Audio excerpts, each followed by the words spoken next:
Bonjour ou rebonjour, ceci est la deuxième vidéo du jour, 5 avril 2019, sur un thème complètement différent de la précédente.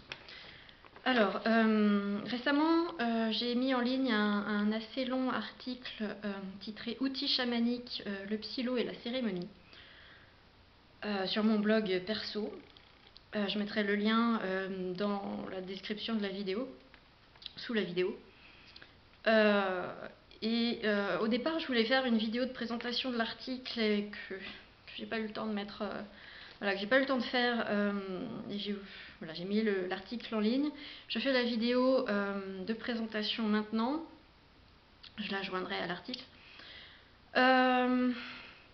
Je tiens à faire une vidéo de présentation, à aborder le sujet des psilos. Champignons, truffes, psilocybe, je tiens à le faire en vidéo, de vive voix, parce qu'en France on a encore quand même vachement peur d'aborder le sujet en public. C'est controversé, et non seulement c'est controversé, mais il y a une loi. Alors, rappel de la loi, en France il est interdit de consommer, d'acheter, de vendre, de cueillir, ramasser, cultiver des champignons ou truffes à psilocybe. Et il est interdit d'en faire la promotion. D'où la difficulté d'en parler sans avoir l'air d'en faire la promotion, c'est compliqué. Donc ceci est une vidéo à visée informative. Moi je cherche avant tout à lutter contre les préjugés, faire de la prévention, lutter contre les préjugés, et puis je vise la réduction des préjugés et des risques. Voilà, je vais y arriver.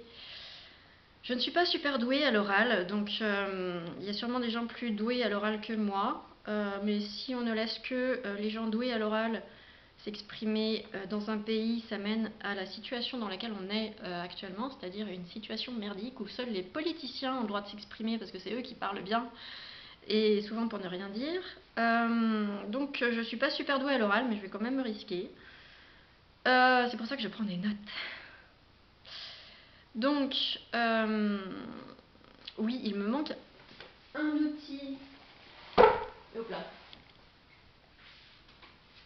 Un outil essentiel pour faire cette vidéo sur le psylo. Un de mes livres préférés, La médecine psychédélique du docteur Olivier Chambon, qui est un médecin français qui a donc publié un livre sur le sujet, la médecine psychédélique, entre autres sur les psylos, le LSD, la ayahuasca et compagnie. Donc il est français, il a publié un livre en français, je crois que c'est une maison d'édition française. C'est un livre qu'on peut commander dans les librairies, donc en principe c'est un livre qu'on a le droit non seulement de lire, mais on a le droit aussi d'en parler si ça nous chante. On a le droit de parler du sujet, le pouvoir thérapeutique des hallucinogènes. C'est un bouquin très bien fait, publié en 2007, toujours relativement d'actualité parce que il cite toutes les études, enfin un bon nombre d'études qui ont été faites, d'études cliniques, qui ont été faites sur les psychédéliques depuis les années, je crois, 50. Et les études qui ont été faites depuis 2007 ne font que confirmer, approfondir le sujet. Chaque étude confirme les précédentes, grosso modo.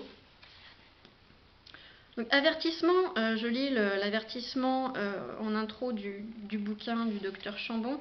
Les psychédéliques sont d'usage formellement interdit en France et sévèrement réprimés par la loi. Cet ouvrage n'incite en aucun cas à la consommation de ces produits. Pareil pour cette vidéo. Il veut susciter la réflexion sur des bases objectives, scientifiques et dépassionnés avec toute la progressivité et toute la prudence nécessaires. Voilà. Donc parlons-en, j'invite toutes les personnes qui sont passionnées par le sujet de la recherche sur les psychédéliques à en parler, faire des vidéos à visage découvert, en s'appuyant, par exemple pour faire de la, comment on appelle ça, review, book reviews, pour parler des livres qui parlent des psychédéliques. C'est une façon d'en parler. Voilà. Puisqu'il existe une recherche sur le sujet, des études scientifiques sur le sujet, il y a des scientifiques qui en parlent. On trouve des vidéos sur le sujet, sur YouTube, des publications scientifiques sur PubMed. On peut faire des recherches aussi sur Google Scholar, c'est un très bon outil de recherche. Bref, on peut en parler et autant le faire, histoire de débloquer un peu le débat. Comme pour le cannabis, voilà. Ce sont des substances qui ont une utilité thérapeutique. Mais là, je vais en parler donc sous l'aspect chamanique, plus que... Enfin, c'est l'aspect thérapeutique, mais sous l'angle de vue chamanique. Donc, je ne vais pas vous faire le résumé de l'article. Je vais juste faire une vidéo, voilà. Je suis française, femme française, et je souhaite joindre ma voix à la voix, toutes les voix de la communauté psychédélique pour faire, oui, partageons notre passion pour les psychédéliques. Et à terme, peut-être que la loi changera. Comme pour le cannabis, peut-être qu'à terme, la loi sur le cannabis en France se décidera à bouger. Peut-être qu'un jour, les députés se décideront à baser les lois sur la science plutôt que sur des préjugés, ce serait bien. Hein, voilà. Donc, pourquoi est-ce que j'aborde le sujet? Non seulement parce que ça me passionne, voilà, en général, mais parce qu'on est en train de vivre la 6e grande extinction de masse sur Terre, qui à terme pourrait menacer la survie de l'humanité. Ça menace assurément la survie de très nombreuses espèces qui sont à chaque instant, à chaque seconde. Voilà, les abeilles, les éléphants, les baleines, tout ça. La vie est en train de s'effondrer sur Terre. Qu'est-ce qu'on pourrait faire pour se sortir de là? Je pense, j'ai l'intime conviction que les psylos, les médecines sacrées, les psychédéliques, pourraient nous aider à avancer et à nous sortir de là, pourraient nous aider à nous réaligner avec la vie, que ce système de vie, ce système de société en Occident, la vie, c'est le cadet de nos soucis. On se préoccupe plus de savoir comment on va stériliser tout ce qu'il y a autour de nous plutôt que comment le préserver. Pesticides, contraceptifs, allez-y. Donc voilà, pour se sortir de cette logique de stérilisation et de destruction de la vie, je pense que les psylos pourraient aider. Ils peuvent améliorer ce qu'on peut appeler le sens écologique, entre autres. C'est ce que disent les études scientifiques sur le sujet, tout du moins. Voilà. Donc, pour se sortir de cette logique de quête, de plaisir, de profit, de confort à tout prix, comment refaire passer la vie avant tout.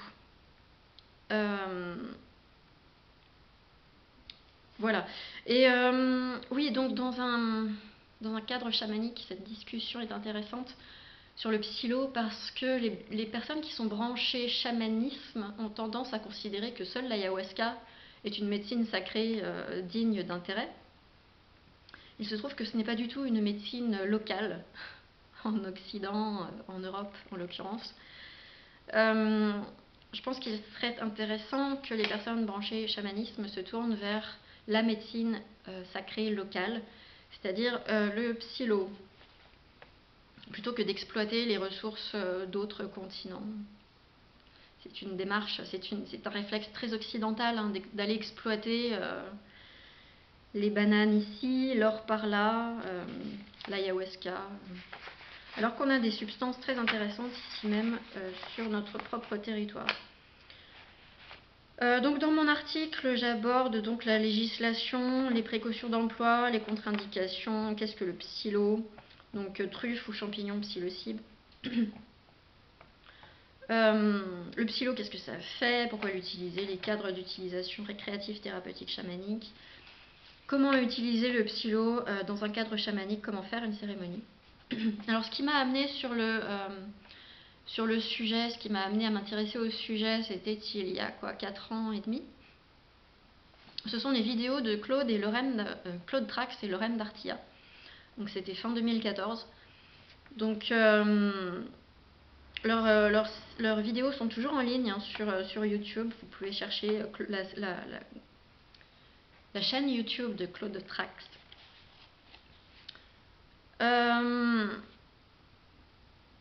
Donc voilà, dans l'article, j'insiste hein, sur les mises en garde, le rappel de la loi, etc. Les contre-indications. Il y a des contre-indications comme pour tout médicament. Il y a des contre-indications, des risques d'effets secondaires. Donc ce sont des contre-indications, des risques à connaître. On n'utilise pas ces substances, les médecines sacrées, les psylos, quand on a des antécédents de psychose, maniaco-dépression, on ne fait pas de mélange de substances. On fait attention à ce qu'on appelle, à ce que les utilisateurs expérimentés appellent le set and setting en anglais.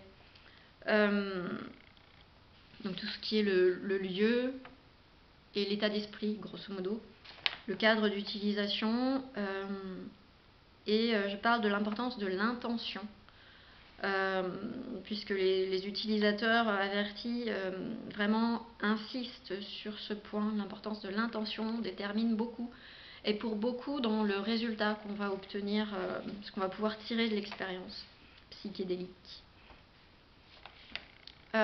Et dans cette vidéo, je vais surtout aborder quelques préjugés que j'entends ou que je lis dans certains groupes de discussion, dans certains commentaires, sous certaines vidéos. Des préjugés qu'on retrouve beaucoup dans la communauté, chez les gens qui s'intéressent à la spiritualité, à l'ésotérisme, le New Age, tout ça, le chamanisme. Il y a encore beaucoup de préjugés sur les psychédéliques, médecine sacrée, c'est un synonyme, un psychédélique, médecine sacrée. Quoique le LSD n'est peut-être pas une médecine sacrée.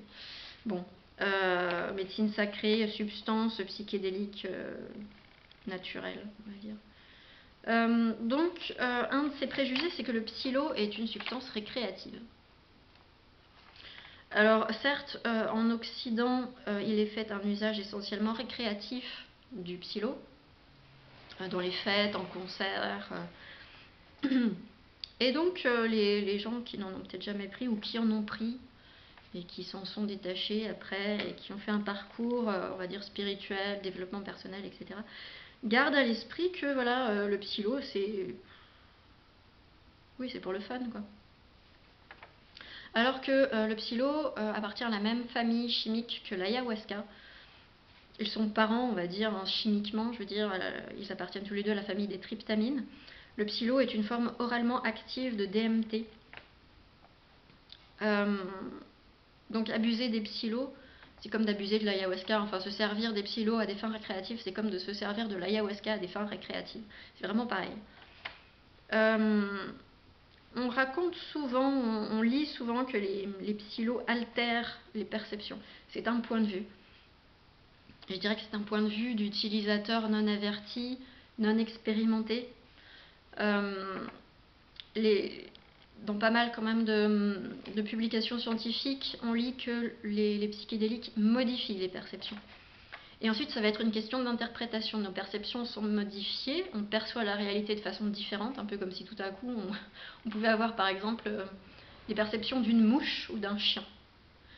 Donc évidemment, les perceptions d'une mouche ou d'un chien ne sont pas des perceptions altérées, ce sont des perceptions différentes. Et c'est sûr que quand on n'a pas l'habitude de se retrouver avec des perceptions différentes, on va être tout désorienté. Mais avec l'expérience, c'est ce qui ressort de ce que racontent les utilisateurs avertis, expérimentés, on apprend à interpréter ces perceptions différentes. J'ai une théorie personnelle pour le moment, je pense que les psychédéliques peuvent amplifier et modifier les fréquences émises et captées par le corps. Tout ce qui est de l'ordre de l'onde, plutôt que de la particule. Je pense qu'ils nous mettent dans une sorte, les psychédéliques, ils nous mettent dans une sorte d'état quantique, plus sensible à l'onde qu'à la particule. Plus sensible à l'onde qu'au corpuscule, hein, pour utiliser des termes de physique quantique.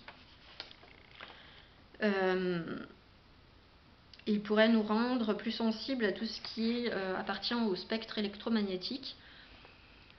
Il nous rend en l'occurrence plus sensibles à la lumière par exemple, mais aussi au bruit, à la musique, au son en général. Tout ce qui vibre. Donc éventuellement plus sensible à tout ce qui est pollution électromagnétique. Hein. Pour moi, autant que je comprenne un petit peu le schmilblick, je pense que prendre des psychédéliques dans un environnement où il y a du Wi-Fi, des smartphones, en ville par exemple, Ça, ça augmente les risques de bad trip, je pense. Alors un préjugé qu'on retrouve souvent dans la communauté, enfin chez les gens branchés chamanisme, c'est que on peut faire sans substance le même travail qu'avec substance. Travail dans le sens chamanique du terme, énergétique, etc. Je me demande si un chirurgien pourrait faire sans scalpel le même travail qu'avec scalpel. Alors dans une certaine mesure, peut-être plus ou moins, je ne sais pas. Je demanderai ça à mon cousin chirurgien. Comment savoir si on peut faire la même chose avec que sans qu'avec? Quand on n'a pas d'éléments de comparaison, beaucoup de gens dans la communauté chamanique branchée chamanisme n'ont simplement jamais essayé de travailler avec substance. Donc comment est-ce qu'ils vont pouvoir savoir qu'ils font le même travail sans substance qu'avec sans éléments de comparaison, c'est quand même compliqué, ça me semble, hein, de savoir à coup sûr qu'on fait le même travail sans qu'avec. Un autre préjugé fréquent, les psylos déconnectent de la réalité. Je l'adore celui-là. Quand on vit en France, il suffit de rentrer dans un supermarché pour pouvoir acheter une banane qui a été cultivée à 10 000 km de là. On n'a pas besoin de savoir comment pousse une salade pour pouvoir manger une salade. Les peuples qui utilisent les médecines sacrées de façon traditionnelle régulièrement vivent en immersion dans la nature, dans les éléments, les deux pieds dans la terre, sans supermarché, sans hôpitaux. S'ils veulent pouvoir manger, ils doivent cultiver, chasser. Quand on vit en plein milieu de la jungle, si on plane, on meurt. Donc,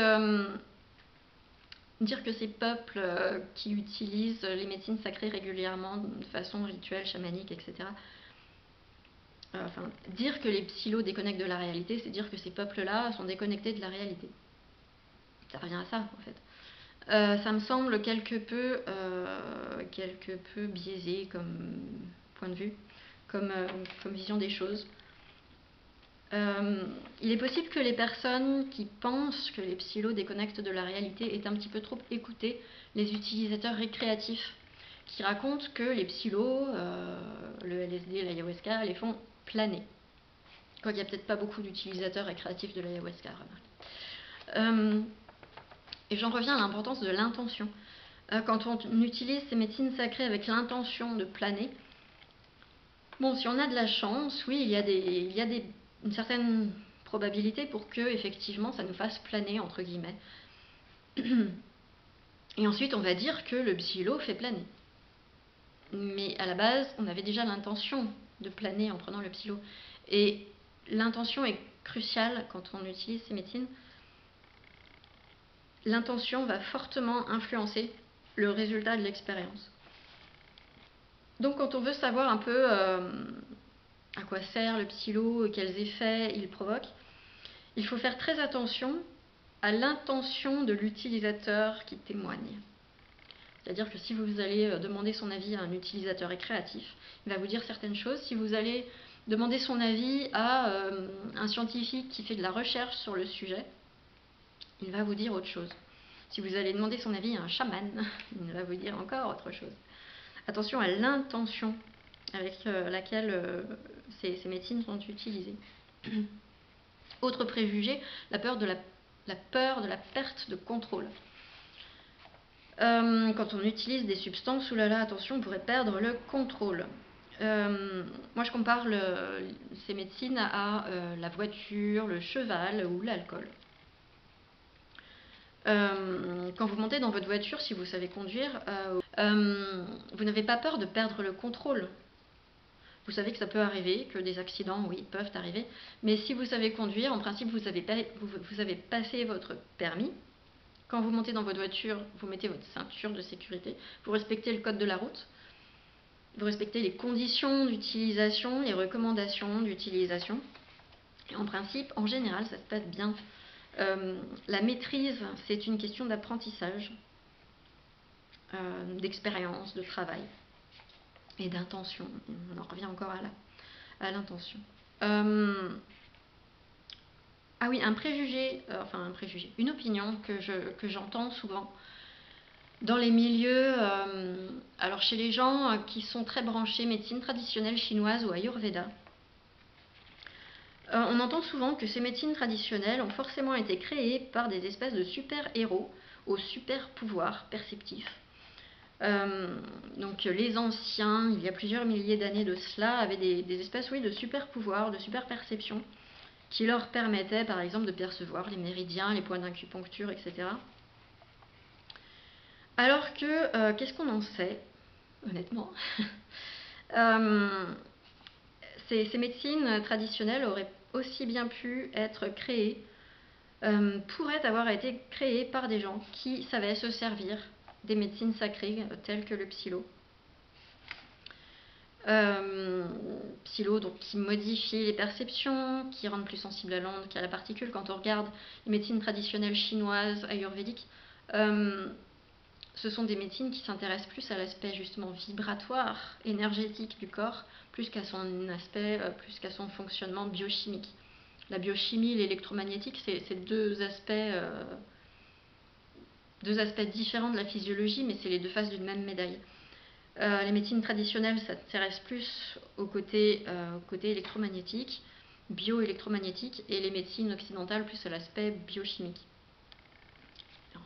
Au final, c'est la même chose. Et donc oui, l'Ayurveda, la médecine traditionnelle chinoise, pourrait avoir été créée par des gens qui savaient se servir intelligemment des médecines sacrées telles que le psylo. Je me permets de faire une petite critique aussi de Terence McKenna, soi-disant souvent appelé gourou ou gourou néo-chaman, un néo-chaman. Terence McKenna est considéré par la communauté psychédélique comme une sorte de néo-chaman. Il a popularisé un cadre d'utilisation des psychés psychédéliques, relativement égocentré, in silent darkness en anglais, dans l'obscurité et la solitude, dans le silence, dans le silence et l'obscurité. On s'allonge, on bouge plus pendant 4-5 heures, et on enjoy the show, sans jamais insister sur l'importance du contact avec la nature. Pour lui, prendre des psylos en plein centre-ville, à Manhattan, ou en pleine nature, on s'en fout. Alors que les utilisateurs expérimentés nous raconteront que non, c'est pas pareil en fait. Ce n'est pas pareil. Le set and setting, on en revient toujours là, le set and setting. Le cadre d'utilisation, le lieu, importe beaucoup. Donc oui, pour moi, Terence McKenna, c'était plus une sorte d'Indiana Jones qu'un chaman. Il a fait un travail de diffusion d'informations au service de la communauté qui est très appréciable, mais son utilisation des psychédéliques n'avait rien de chamanique en fait. Il était là pour explorer voilà, des réalités alternatives, on va dire, grosso modo. Pour faire l'Indiana Jones, pour moi, le vrai chaman de la famille McKenna, c'est Kathleen Harrison, l'ex-compagne de feu Terence McKenna. On trouve pas mal de ses conférences, interviews sur YouTube. Kathleen Harrison, Kat Harrison pour les intimes. Et elle parle vraiment de l'aspect chamanique qu'on peut, comment dire, du travail spirituel qu'il est possible de faire avec les psychédéliques. Elle parle, elle, de cérémonie. Elle utilise ce genre de terme travail, cérémonie, les esprits alliés. C'est elle qui a un vrai langage chamanique, un vrai point de vue chamanique. Et la communauté psychédélique étant quelque peu machiste, légèrement, on relaie le travail de Terence McKenna encore et encore et encore et encore. Et par contre, Kathleen Harrison, c'est un petit peu dommage parce qu'elle a... Moi, je l'adore, franchement. La voix de Terence McKenna est un petit peu nasillarde, un petit peu irritante. Je préfère écouter Kathleen Harrison, c'est plus agréable. Bref, ah oui, j'aborde la question de la mémoire inhérente à la nature, dont parle par exemple Rupert Sheldrake, qui était ami avec Terence McKenna. Lui, il en parle en utilisant le terme des champs morphiques, champs morphogénétiques. Ça, quand on parle de cérémonie,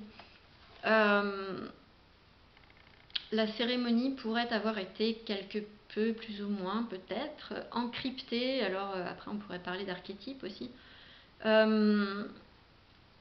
La cérémonie pourrait être quelque chose, étant donné que ça revient à travers le temps, à travers l'espace, dans toutes les régions du monde, il y a des cérémonies chamaniques, il y a toujours eu des cérémonies chamaniques.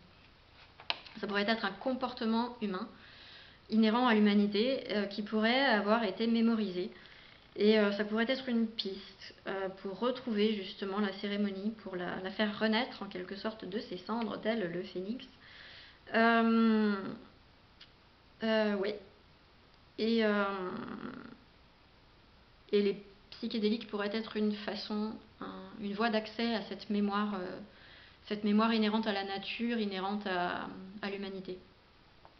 La mémoire de l'humanité, mémoire de la nature, mémoire de la terre, mémoire des espèces, mémoire, etc. On pourrait poser la critique,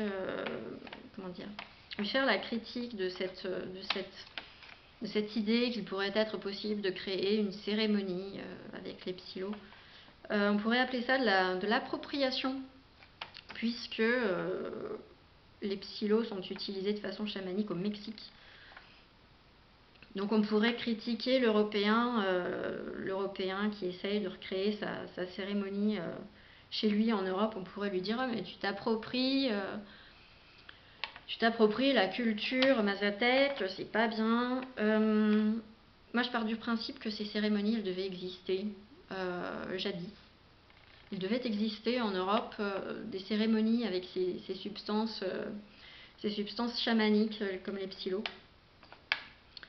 Et donc ce serait plus de la réappropriation culturelle, ce serait plus un effort de se réapproprier notre culture après-chrétienne, hein, que d'essayer de recréer quelque chose de ce genre. Ça pourrait être de la réappropriation, bien plus que de l'appropriation. Autre préjugé, les Occidentaux sont des cartésiens.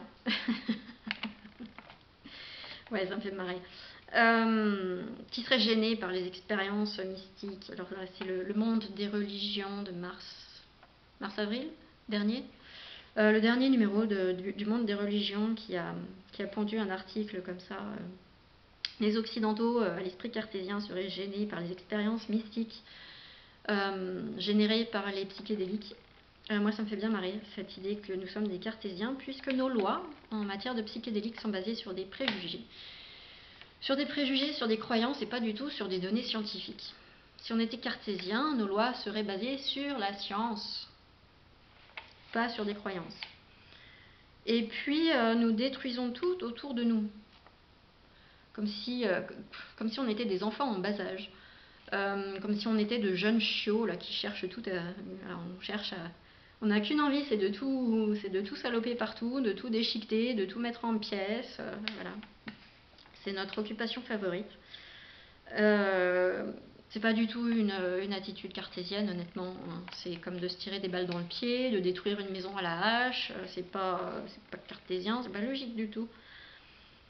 Alors que les peuples premiers, ce qu'on appelle les peuples racines aussi, enfin les natifs d'Amérique du Sud, d'Amérique du Nord, etc., qui utilisent ces substances de façon chamanique, eux vivent en harmonie avec la nature. Et ce serait eux qui planeraient, hein. Ce serait eux qui seraient irrationnels, alors que eux savent vivre en harmonie avec la nature. Cherchez l'erreur, j'ai envie de dire. Voilà. Je crois que j'y suis arrivée. À la prochaine.